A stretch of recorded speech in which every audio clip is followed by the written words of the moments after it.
There's a line to a quarry at the end of Thomas's branch. It goes for some distance along the road. Thomas was always very careful to whistle here in case anyone was coming.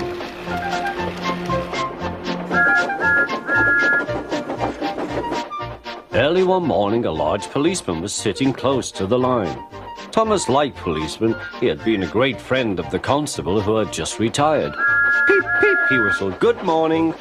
Thomas expected that the new constable would be friendly too, but was sorry to see that he didn't look friendly at all. He was red in the face and very cross. "Disgraceful," he spluttered. "I didn't sleep a wink last night. It was so quiet, and now engines come whistling suddenly behind me." "I'm sorry, sir," said Thomas. "I only said good morning." The policeman pointed to Thomas. "Where's your cowcatcher?" he asked. "But I don't catch cows, sir." "Don't be funny," snapped the policeman.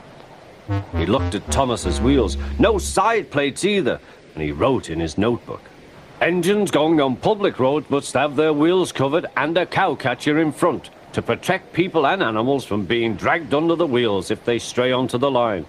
You haven't, so you are dangerous." "Rubbish," said Thomas's driver. "We've been along here hundreds of times and never had an accident." "That makes it worse," the policeman answered. He wrote "regular lawbreaker" in his book. Thomas puffed sadly away.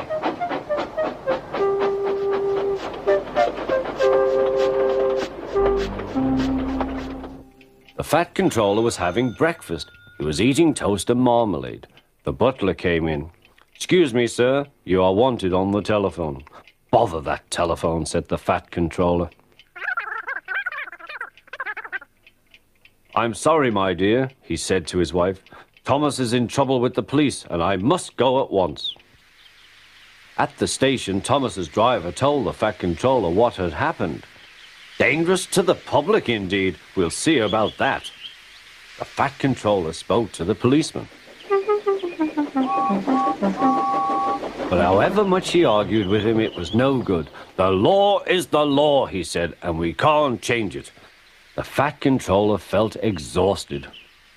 "I'm sorry, driver," he said. "It's no use arguing with policemen. We will have to make those cowcatcher things for Thomas, I suppose."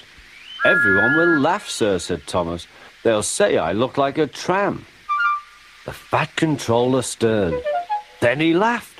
"Well done, Thomas. Why didn't I think of it before? We want a tram engine. When I was on my holiday, I met a nice little engine called Toby. He takes trucks from the farms, but the lorries are taking over most of his work and he needs a change. He has cowcatchers and side plates. I'll write to his controller at once."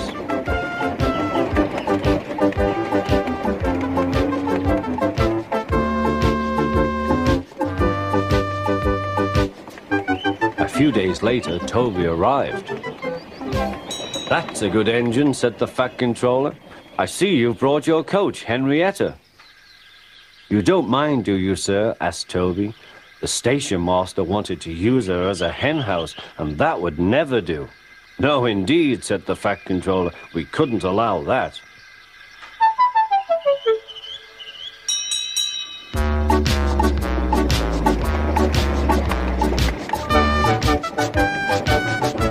Toby made the silly trucks behave even better than Thomas did.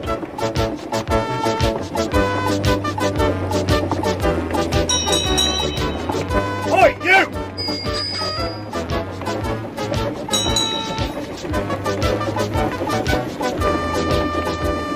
At first, Thomas was jealous, but he was so pleased when Toby rang his bell and frightened the policeman.